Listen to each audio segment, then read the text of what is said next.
How's it going? Well, for me, I'm kind of negative today. I'm realizing I'm pretty negative today. I guess I'll start this video off by discussing the gal I mentioned in my previous video. I found out her name is Esty, which, by the way, I think is a super adorable name. And I think when I listened to what I said about her, it sounded more negative than I actually intended it to be, because I actually think she's super adorable, and her content is about kind of her aesthetic, and I don't find anything wrong with it. It's just I've got my own thing going on, so I'm just not that interested. I'm sure she's got a great brain in her head, all that stuff. And honestly, the fact that she's even being strategic about her own style, to me, makes her miles away from most people I interact with all the time.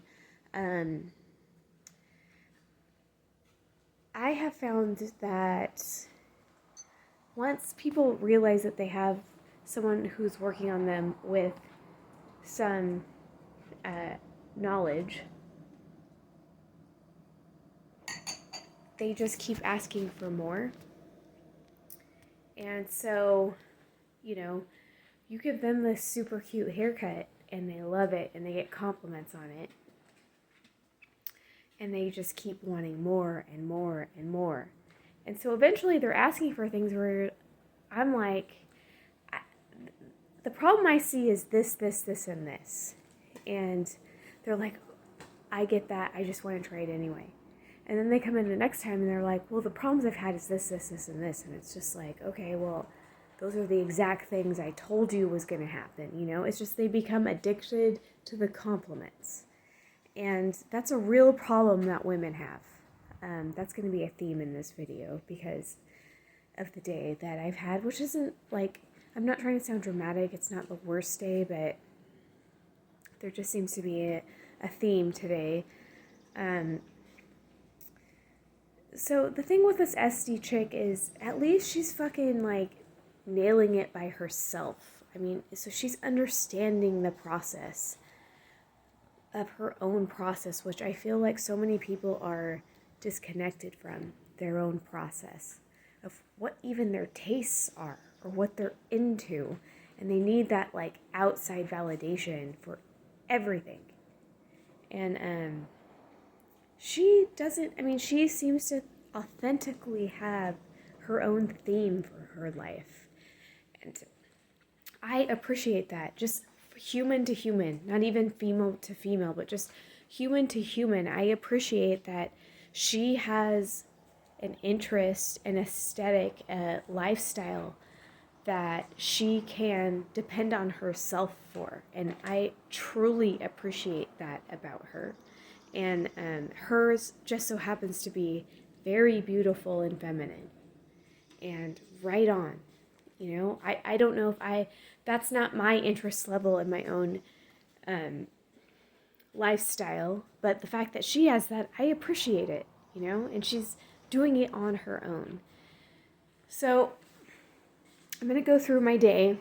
I just had to get that out of the way, but it kind of like somehow my mind correlates with my day for today. So maybe I needed this lesson, because what I said about her, to me, I didn't feel good about it, actually. So this morning when I woke up, I had some text messages from my oldest daughter's grandmother. So my oldest daughter's grandmother was raised in a ridiculously abusive and strict Jehovah's Witness family. She got married at 16 and had her 2 sons by the time she was like 19 or something. And her mother abandoned her. Her mother moved to Mexico and I guess just partied and left her 4 daughters with their extremely crazy Jehovah's Witness father. So as an adult, she had her two sons, but she was like the type of mom where her sons, all of their friends had seen her naked at one point or another. She was an exhibitionist, I guess is what they call it. She had her addiction to attention. And I've never really judged her for that so much, because even though I think she was pretty callous on maybe, I don't know, I can't judge her because her life growing up was not easy. I mean, I do think people underestimate the immense dysfunction it is growing up in a cult in America. So I've always been pretty tolerant with her, and her sons have chosen to not have her in their life. And so even though I am divorced from her son, I have still kept in contact with her. But we've never been extremely close, because with her need for attention, she's not really seeking out relationships with somebody like me who's introverted and that sort of thing. So anyway, I had multiple texts from her when I woke up this morning. She went out dancing last night. It really enjoys male attention, and she fell while she was out dancing, and she broke both of her wrists. So that was my wake up. And then I go to work, and my first client is a new client. She just came back to this area. So she was raised here, and then she went off and got some fancy degree and was working in the Bay Area. And she was recommended to me by her sister-in-law. So my client is this woman's sister, or it's her husband's sister. Okay. So I've known my client for a long time, and she never told me that her sister-in-law's moving back with her husband. But as I was talking to this woman today, she was telling me about, well, for one thing, she worked in Oakland, and I'm going to go see my favorite band, Idols, in Oakland Mother's Day weekend. My daughter got me the tickets, and I was so shocked I almost fainted. But anyway, she worked in Oakland, and so we were kind of talking about Oakland, and she basically just told me how extremely freaking dangerous Oakland is, and that her husband, who worked at a hospital in Berkeley, one of the reasons why they're moving back to this area is her husband, who worked in a hospital in Berkeley, and I assume he's a doctor because they're just that kind of family. But she never said that, but I assume he was a doctor. He got severe PTSD because one day, on his way home from work or something, he was severely beaten with a razor scooter and suffered really bad damage from that attack and has PTSD, and so he just couldn't return to work. And so they came back to this area and have settled here, and I guess they're trying to sell their house where they were before. And I asked her, I mean, I was, of course, just heartbroken to hear this story. I mean, this is what California has become. This guy, like, just minding his own fucking business, gets nearly beat to death with a razor scooter, you know, for no reason. Probably for $40 or something, you know.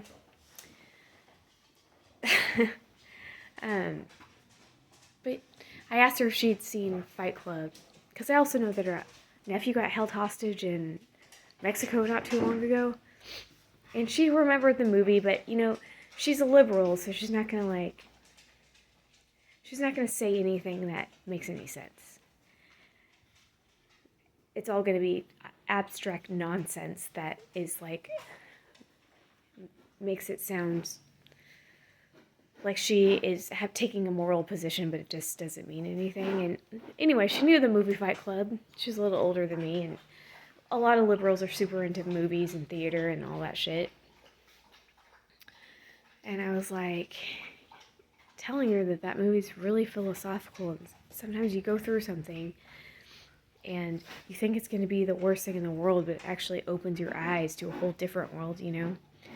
And she thought it might be too triggering for her husband to watch, but I mean, she said she is kind of interested in watching it again, and I totally think she should. Anyway, that's California, the state of California. So then, I'm looking at my phone after I do her hair, and I was super busy all day. And I start getting these messages from my oldest sister, and her friend, who was also raised in a very sick, culty family, also Jehovah's Witness, so sick and Jehovah's Witness combined. And she's also just completely attention-seeking, but especially from men. And so my sister's sending me text messages that her friend's sending her, and these are all in regards to a yoga studio that is telling my sister's friend that her breathing is too loud, and they've had 3 people complain that she is distracting when she's in class, the yoga class. And what I have to say about yoga and this lady is just over the top with her energy. She doesn't like female competition. She is very into male attention. She is an attractive 50-year-old who has money from her ex-husband. She has a new Mexican boyfriend. They go to yoga together. I imagine she's making sex noises while she's doing yoga. But bottom line is this.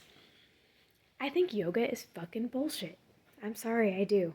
I think most people who go to fucking yoga are retarded. And, you know, some people would be all into her making noises while she does yoga. And then some people don't like it. Because she's obviously, like, probably replicating an orgasm or something. So yeah, I mean, it's just like one of those things that is retarded. I think stretching is fine, is good, but yoga is so stupid to me. It's so stupid. Stupid. I think yoga is stupid. Making it clear. I hate yoga, and I hate people who are into yoga. And then I hate to bring Pilates into this. So after I'm reading all of these text messages, and I don't know what to fucking say. I mean, it's just like, yeah, your friend is crazy. And she was probably making sex noises. But the yoga studio also probably doesn't like her because she's beautiful. You know? Like, I don't know what you want me to say. I don't even know why you're showing me this, because there's nothing I can do about it. You know? I don't find it funny, actually. I think my sister thought it was funny. I don't find it funny. And so then, after reading this exchange, my next client was all dressed for Pilates when she came in, because she was, after her appointment, she was going to go have a one-on-one with her Pilates person. Now, this person is a kind of like high-valued nurse, so she's been a nurse for a very long time, so now she's like a nurse administrator type. And she just had her 5th surgery on her foot. And I told her before she had this foot surgery, I don't know that many like successful foot surgery stories, like, you know, like and she was going to have this surgery was going to like fuse her toe to her foot or something like that. And my sister had similar surgery, and now her foot's like this, and like her big toe's like this, like just hanging out in the air. And I didn't explain that, but I just said, like, are you sure you want number 5 surgery? Like, the first 4 didn't seem to fix the problem. But yeah, she was hell-bent on getting this 5th surgery before the end of the year, before the new deductible would start. And guess what, you guys? This is super surprising. This surgery was really awful to recover from. And she's still not feeling 100%. And her toe's sticking in the air. I mean, it's like her big toe has a boner, which is what my sister's toe looks like. And yeah, so, I mean, shocker, this surgery seems to be difficult to come out of. Which, by the way, I've known about foot surgeries for a very long time. This is why I told my daughter when she was in ballet, this isn't going to be your career. We're having fun doing this, Like, I didn't want her to fuck up her feet in high school because this is the sort of thing that you just see when you work with the public. People have faith in things like modern medicine, and really, like, there's all these things are pretty primitive, and no physician is going to tell you that because they've had to spend so much on their education. So anyway, yeah, so the foot surgery stuff, this is a person who works in a hospital, this nurse. She is in the medical field, and she got surgery number 5, and go figure, it's not what she thought it was going to be.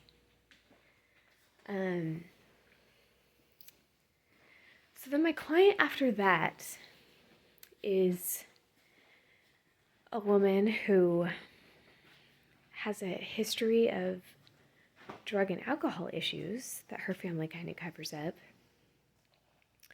And she recently had rotator cuff surgery, which I had also explained to her.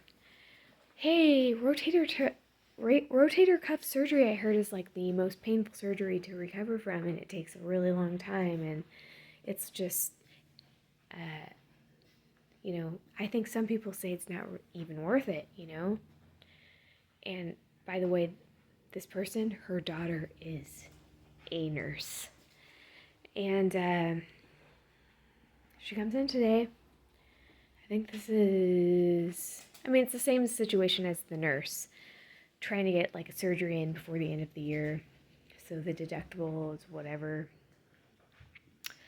And we're coming towards the end of March, and she's in the worst pain ever. And this seems to be a shock to her, because people are looking for answers outside of themselves, and there are careers out there that can supposedly give them solutions to their problems. And all of this makes me feel very negative about, because I just don't see how we course correct at this point. I don't. One of the first people that I had in my experience of the day, my daughter's grandma, she is super into Q and QAnon, except for she got into it probably last year. So even though I kind of understood what was happening there since, October 28th of 2017, she seems to still not realize that, and doesn't listen to anything I say, and just tells me all this bullshit that she hears. And initially with Q, I thought, this is the sort of Black Swan event that would be actually kind of cool, my identical twin, she's super liberal, and she loves like Sam Harris and all the people that he talks to, and she really wanted me to listen to this guy recently, and it's just too boring for me to listen to. But he had predictions about Russia deciding to, well, Russia wouldn't stop at Ukraine, it would go for Poland and blah, blah, blah, blah, blah. And in order to do that, he'd have to use nuclear bombs and all that stuff. And in the back of my mind, while my sister's explaining this to me, I'm thinking, well, or maybe the Black Swan event is people start to side with Russia over the United States. Maybe something like that could happen. And, like, to me, if, like, JFK Jr. was alive or something like that, and he was just like, no, all Hillary Clinton and like the Bushes and all these people, they are self-interested, retarded assholes that have worked for other self-interested, retarded assholes. And Russia is the one that's kind of like trying to move a different direction. You know? That would be kind of a cool Black Swan event. So, I mean, initially I was kind of listening to Q and that kind of stuff. I mean, of course you can't have faith on anything necessarily. You kind of have to just have faith on yourself and just be all in on yourself. That just seems to be the opposite perspective of people in the West. People in the West want solutions from other sources, purely, and not from God. From the establishment. They want the establishment to give them some options. They do not want control or independence of their own life. They don't. They say they want that, but they don't want that. They want everybody else to be accountable. Everybody, except for themselves. And one last thing I'm going to say, just because I'm negative, and I might as well just dump it all right here. I'm trauma dumping right here, guys. Steven Crowder. I don't really give a fuck about Steven Crowder. I just will say this. I hate people who sue other people. I hate people who sue other people. I honestly think it's less painful when people used to go out and just kill other people that fucked them over. It's a less painful process than lawsuits. I fucking hate people who sue other people. So that's where I'm at on that. Maybe I'll change my mind on that someday. Maybe. And my final thought of the day is, I'm not celebrating Easter this year. I just don't want to. I'm always the one that makes a big deal out of it. Nobody else does. And I just don't feel like it this year. I don't feel like doing it. So, Easter, it's still okay in my book. I'm just not doing it this year. And for the record, I'm on board with Esty. I don't know what her last name is, but she's okay in my book.